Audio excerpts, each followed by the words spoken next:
breaking down the Vikings from the perspective of a former NFL General Manager of the Year. It's Jeff Diamond's Purple Report, presented by your select Minnesota Buick GMC dealers. Welcome to Jeff Diamond's Purple Report, brought to you every Monday during the Viking season by your select Minnesota Buick GMC dealers on 1500 ESPN and available 24/7 on YouTube via links from the 1500 ESPN and Score North websites. I'm Jeff Diamond, former Vikings GM, former Tennessee Titans president. Our producer is AJ Fredrickson, does a great job putting the show together. AJ, it seems like last season, every Monday, we were talking about a come-from-behind Vikings win, a miraculous victory, such as in Buffalo, all those 11 one-score wins.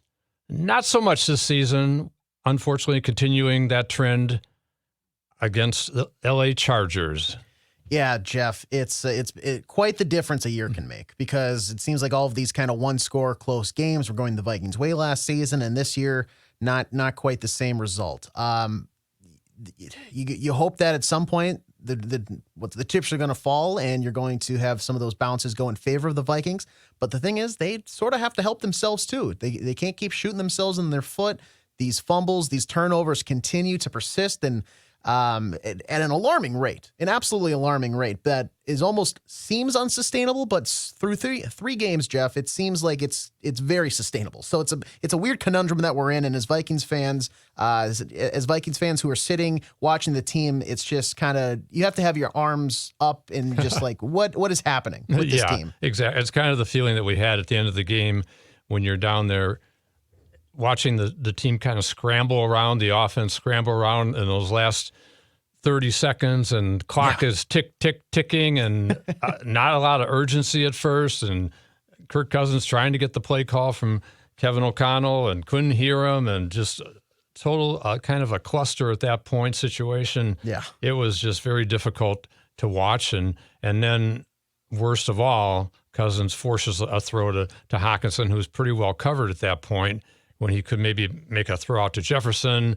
If he's not open, you throw it out of bounds, and you still can live for another play. But the big problem was that they wasted those 30 seconds trying to get the play call in, trying to get lined up, when Kirk should have clocked it, spiked it, and could have had three shots at the end zone in that situation, maybe even four. So I think the story of the game from yesterday, as you said, again, losing the turnover battle 2-1 to the Chargers, and having opportunities fall by the wayside, such as a Caleb Evans opportunity for the interception in the fourth quarter that goes through his hands and falls into the hands of Joshua Palmer, which we'll see the highlights here very shortly.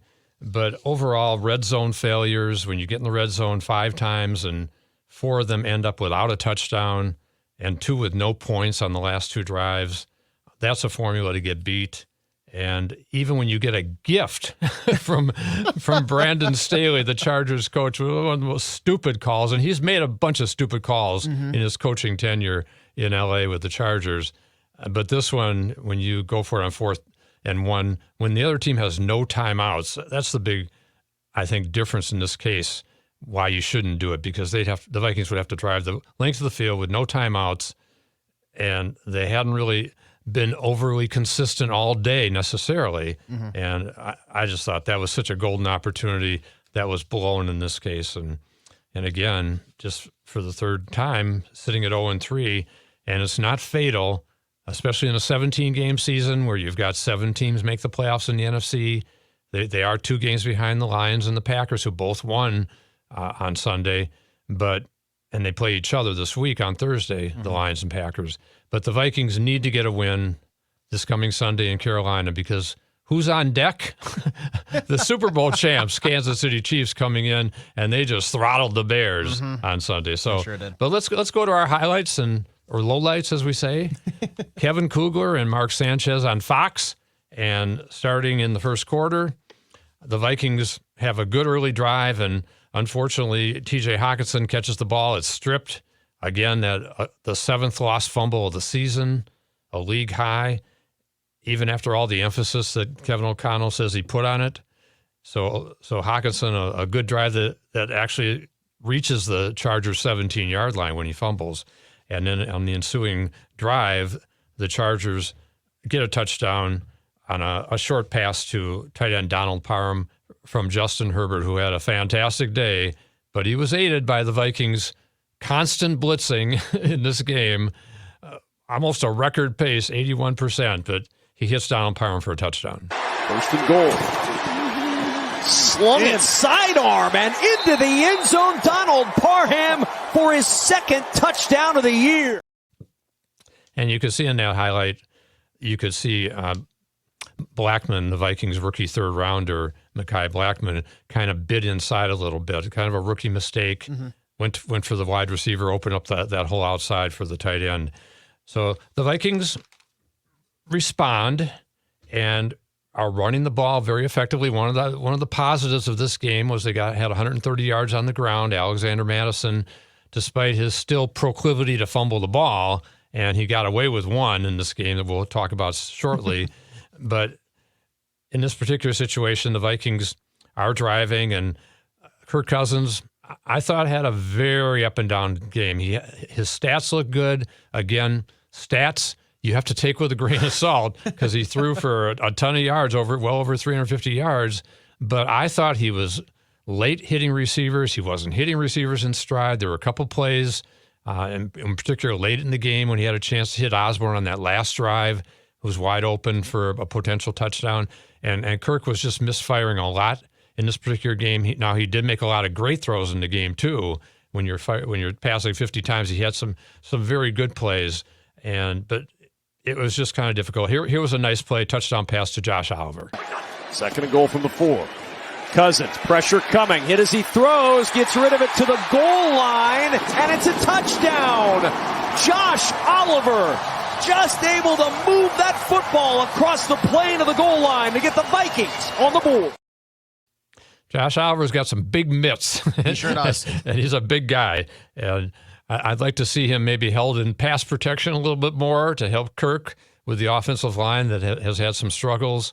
And as we talk about the offensive line, in particular, this is a good week to get Dalton Reisner going because we saw too many times again Ed Ingram, the second-year guard, struggling, giving up sacks, giving up pressures. I think one of the big differences in this game, the Chargers' defensive line was much more effective than the Vikings' defensive line, front seven, even the blitzers in getting to Herbert. They only got to him one time, hit him 5 times. Cousins sacked 4 times, hit 13 times in this game. Talked about Alexander Mattison, his fumbling issues this year. And here was one the Vikings got away with, I thought, where the officials ruled forward progress. And let's look at this play. That's a tough one on the edge for me. First and goal at the 3. Madison trying to find the end zone. The ball is out. Another Vikings fumble. Recovered by J.T. Woods. Kevin O'Connell is arguing, was he down? Was he down? That's the review. The ruling on the field stands. It'll be second down. Yeah, the Vikings got away with one there. Madison got away with one, and it produced a field goal in that situation, even though they're inside the 5-yard line. Another red zone failure in this game. And I think the Vikings got away with something there just because, like you said, what they emphasized on the broadcast after this clip was the verbiage by the official is the call on the field stands, not it was confirmed. So on the field, it was ruled that he was stopped due to forward progression.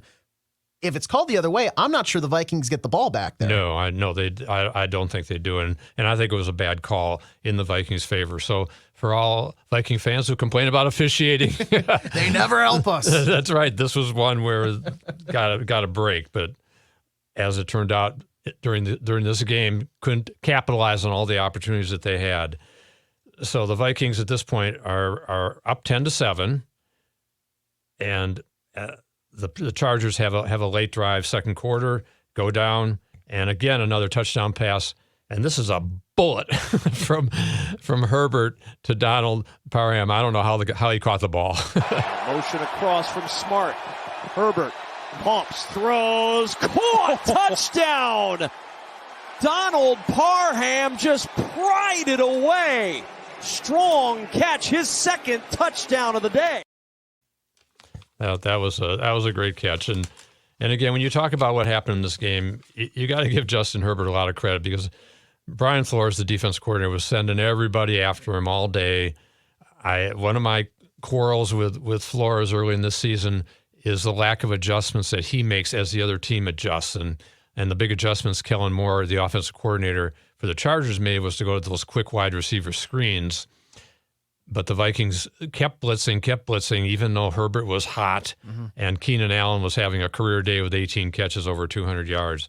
So as we head to the second half and the Vikings are down at this point, and the Vikings have a situation where, as we talked about those wide receiver bubble screens, and in this case, they toss a little lateral to Keenan Allen, who hits Mike Williams. Unfortunately, Mike Williams tore his ACL in this game, which is a big loss for the Chargers. But in this case, Byron Murphy, who had a really rotten day, he was locked in a lot of times one-on-one on Keenan Allen, who had those 18 receptions. And in this case, he badly bites on this trick play by the Chargers. He can throw on the move. 49. Double pass. He's going to throw down the sideline. Williams wide open. Mike Williams with the catch, and he'll walk in for the touchdown. Yeah, and Theo Jackson, the safety, also bit on the play, but it was really Murphy's guy that beat him on this point. The Vikings now are down 21-10, and it's getting a little desperation time. But Kirk Cousins puts together a good drive and hits KJ Osborne on a nice touchdown. 56, Cousins waiting, throws, Osborne open, he's got it down the sideline. Osborne diving into the end zone. It is a touchdown. And that was one where he did hit Osborne in stride, a great throw, and got the Vikings within 21-17 in this particular game. And then early fourth quarter, the Vikings get a stop. Cousins is heating up, and here's a big play to superstar receiver Justin Jefferson. Another big day, 7 catches, 149 yards. But one quarrel I have with play calling in this particular case, and I know the Vikings wanted to establish, O'Connell wanted to establish the run game, but did not target Justin Jefferson at all in the first 20 minutes of the game. That can never happen when you've got the best receiver in the league. I don't care how you're running the ball. You run play fakes and you hit Jefferson. The Chargers came into the game with the last-ranked secondary passing defense in the league, but here Jefferson breaks loose.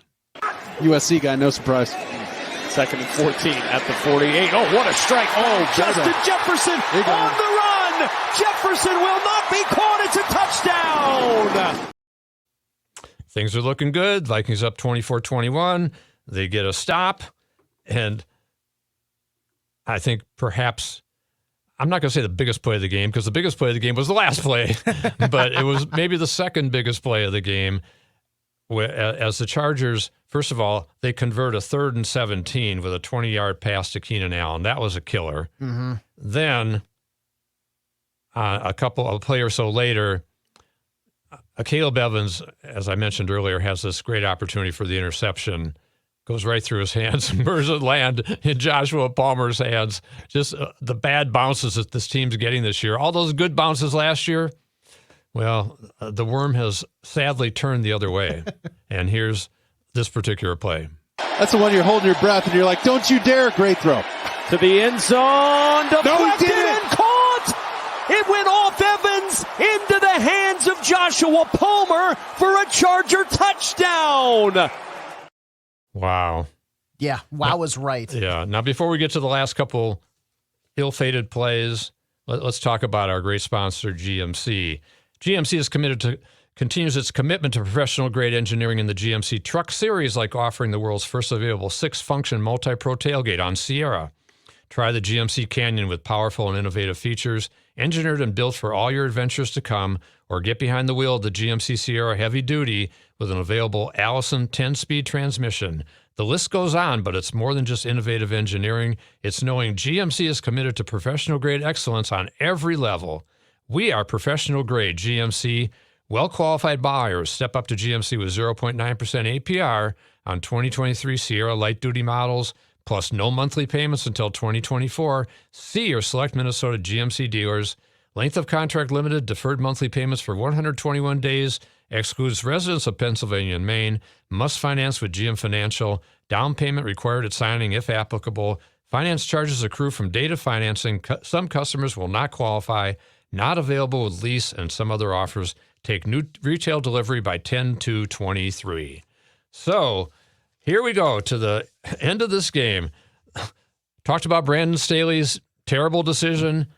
4th and 1 from his own 24, a minute 51 to go.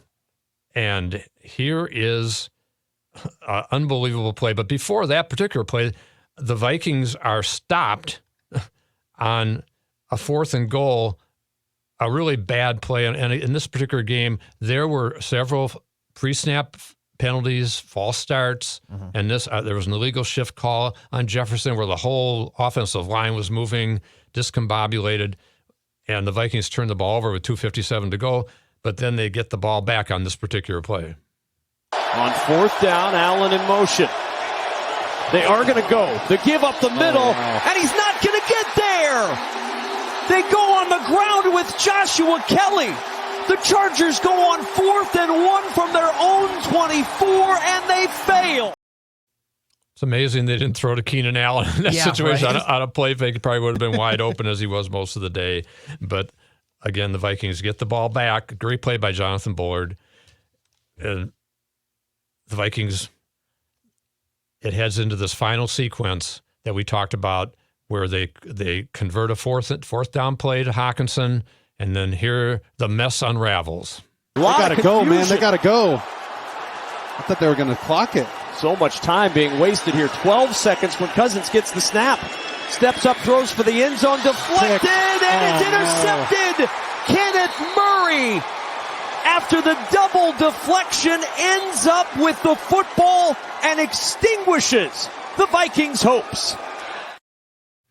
Even Mark Sanchez goes, oh, no. Yeah, right. Like, oh, no, how could you throw that ball? How could you have that crazy deflection? It's just the way the season's going. Now, Jeff, let me ask you there.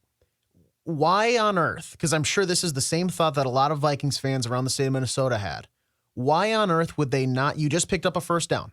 There's 30 seconds on the clock, and you're really showing no hustle. There's no urgency there, but why would they not spike the ball and slow things down so they can drop a play that they want so they can make sure they have a better chance rather than what they did, which is rush it. They force a ball in tight coverage to the highest paid tight end in the league, who then it's a deflected up ball and the game is over with an interception. Yeah, that's the question everybody was asking after the game, and we're going to hear from Kevin O'Connell and Kirk Cousins on exactly that issue, which they talked about. And let's hear from the coach. He can talk about that particular play and Kirk Cousins. Tough ending to a football game that, quite frankly, we felt like was in our grasp again, and didn't execute at the end. Overall, the way we needed to, not on either of our final two possessions, to get one of those footballs in the end zone. The last play sequence there, have a chance at KJ early on, just one of those, we don't miss a lot of those. Then roll into a sequence of downs, hit TJ on the 4th down, and then 1st and goal. Wanted to get we have elements in our offense to go fast at the same rate of time, hopefully, that a clock play would be. There was a little bit of, with the crowd and the situation with the headsets, there was a little bit of confusion early on. By the time he was able to, cleanly hear me and get everybody aligned. Too much time had come off the clock, probably, looking back on it, just should have clocked it and taken the 3 snaps from there to try to punch the ball in the end zone. But wanted to try to, the way we're defended down there, if we can get a call that essentially gives us a chance to score before they can set their defensive plan, bring extra DBs and things in the game to defend some of our personnel. I wanted to try to get one off. At the very least, you're thinking it's an incomplete and you've got enough time under our normal operation to get a few more, exhaust the rest of the downs if you need them. That's not what took place. And then we had the unfortunate tip ball pick there that eliminated our opportunity to win the football game. And Cousins also talked about that final sequence. Left too many plays out there. You have to score touchdowns in the red zone to win in this league. We didn't do that today. And, Chargers did a good job. They made plays. And proud of the way guys battled. I think we have a lot of playmakers on this team. I thought Justin was his usual self. I thought TJ was great. I thought Jordan Addison was big time and is going to become a big time player in this league. I thought KJ was outstanding. So I'm just going to continue to be a point guard and distribute to those guys and try to get better at doing that every week. But we've dug ourselves a hole and we got a long way to climb out. I'll say this about Kirk Cousins. I mean, he's had some really good moments this year, but they're 0-3, and that falls on the quarterback. He's in a contract year. There's going to be a lot of discussion about what this means if he doesn't get this thing turned around and the overall team doesn't get it turned around. So he's under a lot of pressure, as much pressure as you can be when he's probably made over $200 million in his career. But having said that, I think it's also stats can be deceiving. And Kirk Cousins leads the NFL with 1,075 passing yards. He ranks third with a 108.2 passer rating, but his team is 0-3, and he's turned it over 5 times. And that's the bottom line. I think he's been a part of the good part of the team with the offense that has moved the ball and ranks very high, number 4 in the league. The defense has been very shaky. Give up 259 yards rushing to the Eagles one week, then you give up 400 plus to the passing to the Chargers. And where's the happy medium? Where are they going to figure out how much they're going to blitz and stop putting these young corners in a bad position? They need to get Marcus Davenport back. The offensive line needs to get Dalton Reisner in there at guard instead of Ed Ingram. Also need Garrett Bradbury back at center, who's a more effective player. He's not a great player, but he's better than Austin Schlottman, who we see is getting beat with a fair amount of regularity. I think the team has the opportunity, has the potential. There's some portions of the schedule where they can get things going. They haven't played any division games yet, so there are going to be opportunities, but they got to get it turned around, and it's got to start this week against Carolina. So we'll see how that turns out.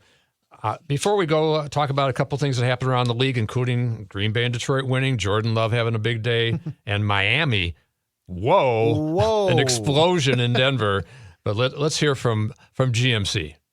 GMC continues its commitment to professional-grade engineering in the GMC Truck Series, like offering the world's first available 6-function multi-pro tailgate on Sierra. Try the GMC Canyon with powerful and innovative features engineered and built for all your adventures to come. Or get behind the wheel of the GMC Sierra Heavy Duty with an available Allison 10-speed transmission. The list goes on, but it's more than just innovative engineering. It's knowing GMC is committed to professional-grade excellence on every level. We are professional-grade. GMC. Well-qualified buyers step up to GMC with 0.9% APR on 2023 Sierra Light Duty models. Plus, no monthly payments until 2024. See your local GMC dealer today. Length of contract limited. Deferred monthly payments for 121 days. Excludes residents of Pennsylvania and Maine. Must finance with GM Financial. Down payment required at signing if applicable. Finance charges accrue from data financing. Some customers will not qualify. Not available with lease and some other offers. Take new retail delivery by 10/2/23. So the Vikings head to Charlotte to face the Carolina Panthers.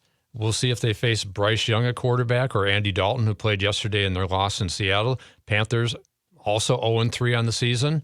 They've got some talent on that team. And defensively, Brian Burns is an excellent player as a pass rusher. I'm sure he's looking at the tape and thinking, well, I may have an opportunity to have some success, as Joey Bosa did in the game. And we will see how it turns out. But the Panthers offensively have been a little bit challenged, ranked 22nd in the league thus far. Their defense is 13th in the league. Adam Thielen, Vikings former Pro Bowl receiver, and a good friend of the organization, and one of my great clients at my agent firm, IFA. He's off to a pretty good start this season. He's got 20 catches. He had 11 catches in the game at Seattle for 145 yards and a touchdown on Sunday. And so he'll be perhaps excited to face the Viking secondary if Brian Flores continues to blitz it at this alarmingly high rate, which until he gets Marcus Davenport back in the lineup to help with the pass rush, I'd advise him to back off a little bit on his blitzing. We'll see how that turns out. But around the league, we mentioned Green Bay, Jordan Love, the Packers getting beat 17-0 by the Saints. And then Love leads 3 touchdown drives in the fourth quarter while he's missing 4 key starters on offense, including Aaron Jones, his best running back, and Christian Watson, top receiver, a couple Pro Bowl offensive linemen. And the Packers emerged with an 18-17 win over the Saints, the kind of games that the Vikings won last year and have not been able to do yet this year. And Detroit, relatively easy win over Atlanta at home. So those 2 teams are 2-1. But as I said, the Vikings still have 4 games with both Detroit and Green Bay. So they've got opportunities ahead. Around the league, the Vikings were upset by the Chargers. Vikings came into that game 1.5-point favorite. But that was a mild upset compared to what happened in Arizona, where the Cowboys, everybody praising the Cowboys, best team in the league, blah, blah, blah, vaunted defense. And what happens? Arizona, who everybody thought was a terrible team, wins by 12 points, 28-16. They rushed for 222 yards against that vaunted defense. And Josh Dobbs, who wasn't even there a month ago, I think, he has a great game and outplays Dak Prescott. Jacksonville, the AFC South favorite, gets clobbered at home by Houston, and C.J. Stroud, the second overall pick. Good things going for Houston in that particular game. So the Jaguars have to get their act back together. And then another, I'd call semi-shocker, was the Colts going to Baltimore and giving the Ravens their first loss of the season, 22-19. Yeah. But what happened in Denver, wow. 70 points put up by the Miami offense. And they were missing Jalen Waddle, by the way. But Tyreek Hill had another huge day, 150-plus yards. And Tua Tagovailoa hit his first 16 passes. He was perfect in the first half, 16-16. Denver, I don't know what Sean Payton's doing there, but it ain't working. It's not very good. And the Broncos are a mess, which the Vikings hope they're still a mess at midseason when they see them. But the Dolphins have a big test this week. If they can go to Buffalo and beat the Bills, who throttled the Commanders in on the road on Sunday, if the Dolphins can win that game, then I think we have to legitimately say they're a Super Bowl contender in the AFC and in the NFL as a whole. A couple other big games coming up this week. Mentioned the Lions are at the Packers on Thursday night. Baltimore is at Cleveland, 2-1 teams in the AFC North. Vikings head to Carolina. I don't know if you call it a must-win game, but it's almost a must-win game when you consider how difficult it is if you're 0-3 to make the playoffs, which 6 teams have started 0-3 and made the playoffs since 1978, but only one in the last 5 years, which was Houston in 2018. The Vikings need to find a way to get it done against the Panthers. It'll start with not turning it over like they've been doing and being smarter in their play calling on offense and their defensive strategy with the blitzing and just figure it all out. So we'll see how that turns out. And we will be back next Monday with our review of the Vikings and the Panthers and look ahead to the Super Bowl champion Chiefs and Patrick Mahomes coming to town with Travis Kelce. I don't think Taylor Swift will make that trip. But no, I've already had some people I know say, "Do I need to get tickets for the chance to see Taylor Swift?" Guys, relax. She's not going to come to Minnesota. She's already been here. Yeah, Jeff, do you want? I know it's a little early in the week, but do you want to make a prediction for how you think the Vikings will fare out in Charlotte? I think they're going to find a way to win this game. I think the Panthers have a rookie quarterback who's hurt, and if he plays, he may be limited. Or Andy Dalton is a guy that they know pretty well. They beat him last year in London when he was with the Saints, but he had a pretty good day against them. Yeah, no kidding. And had a decent day against Seattle, so he's no slouch. He has a lot of experience, but I think the Vikings will continue to tweak everything, create the urgency they need, and get that first win, which is, as I said, almost essential when you got Kansas City coming in town after that. And if they can ride the storm through this stretch here, I think they can get something going at midseason and climb their way back into contention. But you can't lose to the Panthers, even on the road. So that'll be a big test. So we'll be back next week, talk about that game, look ahead to the Chiefs game, and This has been Jeff Diamond's Purple Report, brought to you every Monday by your select Minnesota Buick GMC dealers on 1500 ESPN and available 24/7 on YouTube via links from the 1500 ESPN and Score North websites. I'm Jeff Diamond with AJ Fredrickson. Have a good week, everybody. We'll talk to you next Monday.